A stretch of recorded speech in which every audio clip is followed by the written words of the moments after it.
నమస్తే, welcome to hit TV. ఈరోజు మనతో పాటు ప్రముఖ ఆధ్యాత్మికవేత్త, ఆస్ట్రాలజర్ మరియు లైఫ్ కోచ్ ఆర్వి సుధా గారు మనతో పాటు ఉన్నారు. వారితో మాట్లాడి మరిన్ని విషయాలు తెలుసుకునే ప్రయత్నం చేద్దాం. నమస్తే మేడం. నమస్కారం. ఎలా ఉన్నారు? ఫైన్ మేడం, మార్చి నెల వస్తుంది కదా, సో మార్చి నెలలో ఏ ఏ రాశుల వారికి ఎలా ఉండబోతుంది అంటారు? తప్పక అది చూద్దాము. అంతకన్నా ముందు ఎప్పుడు మనం మాట్లాడుకుంటాం, గోచారం మాట్లాడుకుంటాం. అంటే గోచారం అంటే ఏంటంటే ప్లానెట్స్ ఒక చోట ఉండవు. అందరికీ ముందు నుంచి నేను అదే చెప్తూ ఉంటాను. అంటే తిరుగుతూనే ఉంటాయి, అంటే స్టేషనరీ కాదు. మనం పుట్టినప్పుడు మాత్రం అవి అక్కడ ఉన్నాయని ఆ ప్రింట్ తీసి మనం చూసుకుని దాన్ని బట్టి ప్రెడిక్షన్స్ ఇస్తాం. ఏదైనా మనం ఎప్పుడైనా రాశి ఫలితాలు మాట్లాడుకోవాలి అంటే తప్పక ఏంటంటే గోచారం చూసుకోవాలి. అండ్ ఎప్పటికైనా సరే 3, 6, 11 అంటే ఏంటంటే ఒక రాశి నుంచి 3, 6, 11 ఇంట్లోకి ఎప్పుడైనా గోచారం జరుగుతుంది, ఎనీ ప్లానెట్ గోచారం జరుగుతుంది అంటే కనుక తప్పక అది బాగుంటుందని చెప్తూ ఉంటారు. కానీ ఎప్పటికైనా సరే ఇదంతా ఏంటంటే మిశ్రమ ఫలితాలే చెప్తాయి. అండ్ ఆల్సో ఎప్పటికైనా మనం చూడవలసింది ఏంటంటే ఎవరి జాతక రీత్యా మన పరిహారాలు చెప్పడం కానీ ప్రెడిక్షన్ ఇవ్వడం కానీ చేస్తే కనుక అది కరెక్ట్గా ఉంటుంది. ఇదేంటంటే మనం ఎప్పటికైనా సరే జనరల్గా మాట్లాడుకుంటూ ఉంటాము, అంటే రాశి వారిగానే మాట్లాడుకోగలం. జాతకం వచ్చినప్పుడు అది డిఫరెంట్గా ఉంటుంది ప్రెడిక్షన్స్.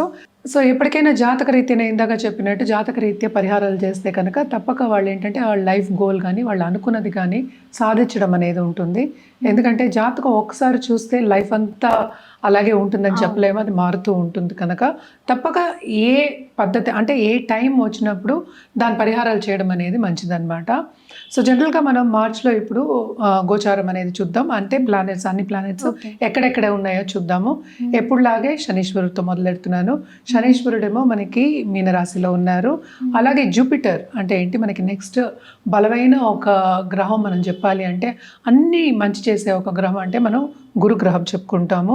గురువు ఏమో ప్రస్తుతం ఏంటంటే మిథునంలో ఉన్నారు. ఆయన కూడా రిట్రోగ్రేషన్లో ఉన్నారు. ఆయన మార్చ్ 11th డైరెక్ట్ అవుతున్నారు అనమాట. సో ఈ నెలంతా అక్కడే ఉంటారు.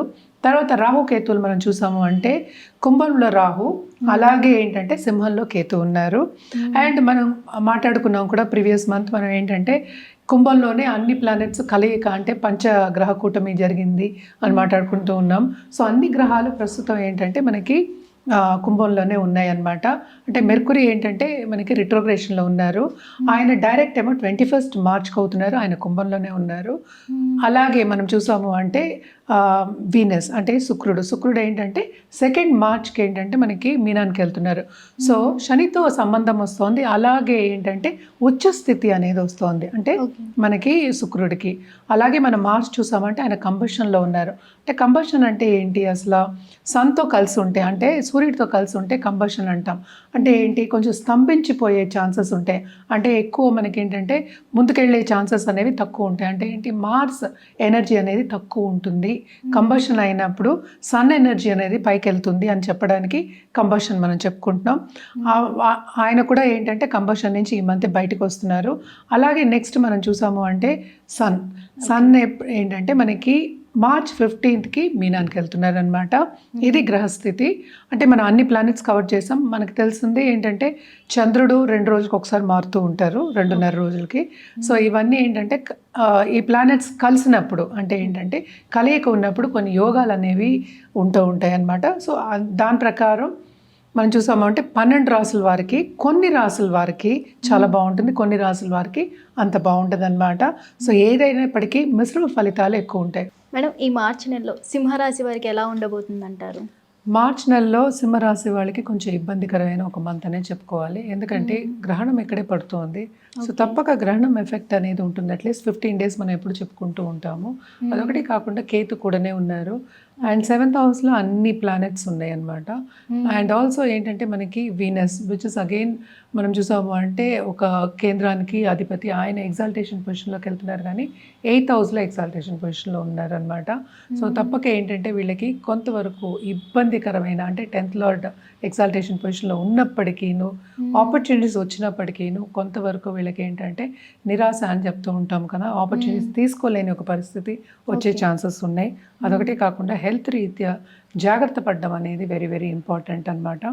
ఏదైనా సరే ఈగో క్లాషెస్కి వెళ్లకుండా కొంచెం పేషెంట్గా ఆలోచించి ముందుకెళ్ళడం అనేది వీళ్ళకి చెప్పే సూచన. ఎందుకంటే ఈ గ్రహణ ఎఫెక్ట్ చాలా కొంతవరకు బ్యాడ్ ఎఫెక్ట్ అనేది మనకి కనిపిస్తోంది అనమాట. కేతు కూడా ఏంటంటే ఆపర్చునిటీ ఇస్తుంది కానీ బట్ కొంతవరకు ఏంటంటే తీసుకోలేని పరిస్థితి, అంటే ఏంటి 1కి 2 సార్లు అంటే ఓవర్ థింకింగ్ అనేది కొంచెం ఎక్కువ ఉంటుందన్నమాట. ఏదైనప్పటికీ వీళ్ళకి కూడా కొంతవరకు కెరియర్ పాత్లో కానీ లేకపోతే వాళ్ళు చేసే బిజినెస్లో కానీ స్తంభించే ఛాన్సెస్ అనేవి మనకి ఎక్కువ కనిపిస్తున్నాయి. అంటే ఏంటి, ఏది మూవ్ కాకపోవడం, స్టాగ్నెంట్ అవ్వడం మనకి కనిపిస్తుంది అనమాట. వీళ్ళు ఎంత చురుగ్గా పనిచేసినా కూడా కొంతవరకు గుర్తింపు అనేది వీళ్ళకి ఎక్కువ ఉండదు. సో దాని మూలాన్ని వీళ్ళకి ఏంటంటే యాంగ్జైటీ గురయ్యే ఛాన్సెస్, ప్రెషర్ గురయ్యే ఛాన్సెస్, వర్క్ ప్రెషర్ గురయ్యే ఛాన్సెస్ మనకి ఎక్కువ కనిపిస్తున్నాయి.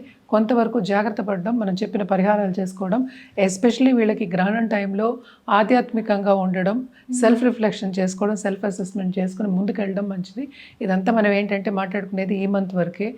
నెక్స్ట్ అంటే ఇంకా ఫ్యూచర్ బాగుండాలి అంటే ఏంటంటే ఇప్పుడున్న పీరియడ్ని కొంతవరకు పాజిటివ్గా మలుచుకోవడం అనేది వెరీ వెరీ ఇంపార్టెంట్ అనమాట. అదొకటి కాకుండా పార్ట్నర్షిప్ బిజినెస్లో ఉన్న వాళ్ళు కూడా తప్పక ఏంటంటే కొంతవరకు ప్రాబ్లమ్స్ వచ్చే ఛాన్సెస్ని, ఒక పార్ట్నర్ వాకౌట్ అయ్యే ఛాన్సెస్ మనకి ఎక్కువ కనిపిస్తున్నాయి. అదొకటి కాకుండా మనకి second half of this month ఏమవుతుంది, ఈ రాశికి అధిపతి మనకి 7వ ఇంట్లో ఉన్నారు, ఆయన 8వ ఇంటికి వెళ్తున్నారు. సో 8వ ఇంట్లో ఏంటంటే మనకి 7th లార్డ్తో కలయిక ఉంది. సో కొంతవరకు ఏంటంటే ప్రాపర్టీ ఇష్యూస్ వచ్చే ఛాన్సెస్, లేకపోతే డబ్బు సరిపోవడాలు, అంటే ఖర్చులు ఎక్కువ అవ్వడాలు, బాగా ఖర్చు పెట్టడాలు, అంటే మనకి మితికి మీరి ఖర్చు పెడతామని చెప్తూ ఉంటాం, ఆ ఖర్చు పెట్టడాలు, లోన్స్ తీసుకునే పరిస్థితి మనకి ఎక్కువ కనిపిస్తుంది అనమాట. సో తప్పక ఫారిన్ టచ్ ఉన్న వాళ్ళకి మాత్రం కొంతవరకు ఏంటంటే ఊరట అనేది ఉంటుంది. కానీ కూడా ఈ మంత్ అంతా కొంతవరకు జాగ్రత్త తీసుకోవాల్సిన మంత్, ఎస్పెషల్లీ హెల్త్ రీత్యా, అటు రిలేషన్షిప్ రీత్యా అండ్ ఆల్సో కెరియర్ ఆపర్చునిటీస్ రీత్యా కూడాను. సో జాగ్రత్తగా ఉండడం అనేది సింహరాశి వాళ్ళకి మనం ఇచ్చే సూచన. మరి ఇన్ని ఇబ్బందులు ఉన్నాయి కాబట్టి ఈ సింహరాశి వారు ఎలాంటి పరిహారాలు చేస్తే బాగుంటుందంటారు? వీళ్ళు తప్పక ఫస్ట్ నవగ్రహ పూజలు చేయడం కానీ, హోమాలు చేయడం కానీ, స్తోత్రాలు చదువుకోవడం కానీ, జపాలు చేయడం కానీ వెరీ ఇంపార్టెంట్. మీరు చేయలేకపోతే బ్రాహ్మణుల చేత చేయించడం, లేకపోతే గుడికి వెళ్ళి ప్రదక్షిణ చేయడం ఎవ్రీడే చేయండి ఈ మంత్. ఎందుకంటే సండే మనం చెప్పుకుంటాం ఎప్పుడు, కానీ ఎవ్రీడే చేయడం మంచిది. సూర్యుడికి కంటిన్యూస్గా అర్ఘ్యం ఇవ్వడం అండ్ ఆల్సో సాఫ్రాన్ తిలకం పెట్టుకోండి రోజు ఎవ్రీడే. అంటే ఏంటి, విజయకి ప్రతీతి మనం చెప్తూ ఉంటాము. అండ్ సాఫ్రాన్ ఒక ఫ్లాగ్ ఏమో ఏంటంటే దేవుడి గదిలో మన మందిరానికి పెట్టుకోవచ్చు, లేకపోతే ఇంటి గుమ్మానికి కూడా మనం కట్టుకోవడం అనేది మంచిది. మీకు తెలుసు మనకి దేవి పూజలు చేసినప్పుడు సాఫ్రాన్ ఫ్లాగే ఇస్తారు, అంటే సింహంతో ఉంటుంది, అలాంటివి పెట్టుకోవడం మంచిది. అదొకటి కాకుండా మనకి ఆకర్షణ తెచ్చుకోవాలి మనీ అట్రాక్షన్కి, అలాగే హెల్త్ రీత్యా కానీ మనం తెచ్చుకోవాలి అన్నప్పుడు కనుక తప్పక ఏంటంటే మనం ఒక గోల్ పెట్టుకొని దాని మీద ధ్యాస పెట్టడం మంచిది. అంటే నేను చెప్పేది డైవర్షన్ టాక్టిక్, లేకపోతే పర్సనల్ గైడెన్స్ కానీ, పర్సనల్ దీని మీద ధ్యాస పెట్టడం, అంటే ఎవ్రీడే ఏం చేయాలి అనుకుని ధ్యాస పెట్టడం అనేది మంచిదన్నమాట. పర్సనల్ డెవలప్మెంట్ మనం చెప్తూ ఉంటాము. సో ఇది వెరీ వెరీ ఇంపార్టెంట్ సింహరాశి వాళ్ళకి. తప్పక ఏంటంటే యువతలు వాళ్ళతో ఎడబాటు రాకూడదు, వాళ్ళతో సన్నిహితంగా ఉండాలి అంటే కనుక మనం ఈగో క్లాషెస్కి వెళ్ళకూడదు. అంటే పేషెంట్గా ఉండండి, బీ పేషెంట్ అనేది వీళ్ళకి సూచన మార్చి నెలలో. సో మన రుద్రాక్ష విషయానికి వస్తే కనుక వీళ్ళు తప్పక ఏకముఖి రుద్రాక్ష వేసుకోవడం వెరీ వెరీ వెరీ ఇంపార్టెంట్. దాంతో పాటు ఏంటంటే షణ్ముఖి వేసుకోండి, ఇంకా ఇంకా ఇంపార్టెంట్. అంటే ఏంటి, లక్ష్మీదేవికి మనం ఎప్పుడు ఏంటంటే షణ్ముఖి చెప్తూ ఉంటాం. మనం ఇందాక చెప్పినట్టు గ్రహణం పట్టు విడిపోయిన తర్వాత తప్పక దానం ఇవ్వడం అనేది very very important. And Sunday మీరు రోజు చేయలేకపోయినా అర్ఘ్యం ఇవ్వడం, సండే అయినా సూర్యుడికి అర్ఘ్యం ఇవ్వడం మంచిది. దాంతోపాటు గాయత్రి మంత్రం జపం చేసుకోండి. సరే మీరు దేవి పూజలు చేస్తానంటే తప్పక దేవి పూజలు చేసుకోవడం కానీ, జపాలు చేసుకోవడం కానీ కంటిన్యూ చేయండి. ఓకే.